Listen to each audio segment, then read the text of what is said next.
High fan, ceiling fan যখন হাত দিয়ে ঘোরানো হচ্ছে তখন কিন্তু ফ্যানটা খুব ইজিভাবে ঘুরছে, আর যখন সুইচ অন করা হচ্ছে তখন কিন্তু ফ্যানটা কোনো রকমভাবে ঘুরছে না। তো কিসের জন্য হচ্ছে, তো চলুন ভিডিওটি শুরু করা যাক। আর ভিডিওটি শুরু করার আগে যদি আপনি এই চ্যানেলে নতুন হয়ে থাকেন অবশ্যই সাবস্ক্রাইব করে পাশে থাকবেন, কারণ এরকম ইলেকট্রিকের নতুন নতুন ইন্টারেস্টিং ভিডিও আমি প্রতিনিয়ত আপলোড করে থাকি। তো বেশি কথা না বাড়িয়ে ভিডিওটি শুরু করা যায়। প্রথমে আমরা সিরিজ ল্যাম্প দিয়ে ফ্যানটা চেক করে নেবো যে ফ্যানটা চলছে কিনা। তো দেখুন ফ্যানটা কিন্তু চলছে না, সিরিজ ল্যাম্প দিয়েছি। তো আমরা হাতে ঘুরিয়ে দেখবো যে ফ্যানটা ইজি আছে কিনা। তো দেখুন ফ্যানটা কিন্তু খুব ভালো ইজি আছে, বিয়ারিং নষ্ট হয়নি।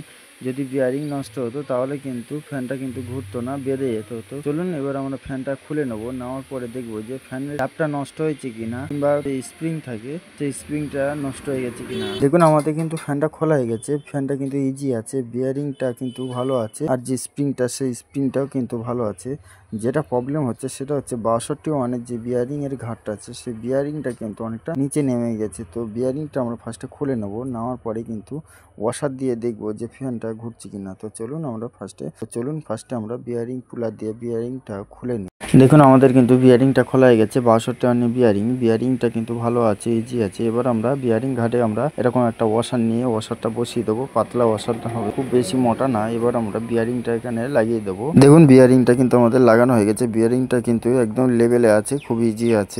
এবার আমরা বডি ফিটিং করে দেখবো যে ফ্যানটা চলছে কিনা। তো চলুন আমরা বডিটা ফিটিং করে নিই। আমাদের কিন্তু ফ্যানটা ফিটিং করা হয়ে গেছে, এবার আমরা সিরিজ ল্যাম্প দিয়ে চেক করে দেখবো যে ফ্যানটা ঘুরছে কিনা। তো দেখুন ফ্যানটা কিন্তু ঘুরছে। তো এবার আমরা অ্যাঙ্গেলে ঝুলিয়ে দেখবো যে ফ্যানটা ঘুরছে কিনা। তো দেখুন ফ্যানটা কিন্তু খুব ভালোভাবে ঘুরছে। তো ভিডিওটি কেমন লেগেছে অবশ্যই কমেন্টে জানাবেন, আর যদি ভালো লাগে অবশ্যই লাইক শেয়ার কমেন্ট করবেন, পারলে বন্ধুদের কাছে শেয়ার করবেন, কারণ আমি এরকম ইলেকট্রিক নিত্য নতুন ইন্টারেস্টিং ভিডিও আমি প্রতিনিয়ত আপলোড করে থাকি। তো আপনি বাড়িতে বসেই কিন্তু এরকমভাবে ফ্যান রিপেয়ারিং করতে পারবেন, কোনো রকম দোকানে না নিয়ে গিয়ে। তো ভিডিওটি কেমন লেগেছে অবশ্যই কমেন্টে জানাবেন, আর যদি ভালো লাগে অবশ্যই লাইক শেয়ার কমেন্ট করবেন। আপনি এই চ্যানেলে নতুন হয়ে থাকেন অবশ্যই সাবস্ক্রাইব করে পাশে থাকবেন। দেখা হচ্ছে পরবর্তী ভিডিওতে, তত সময় ভালো থাকবেন।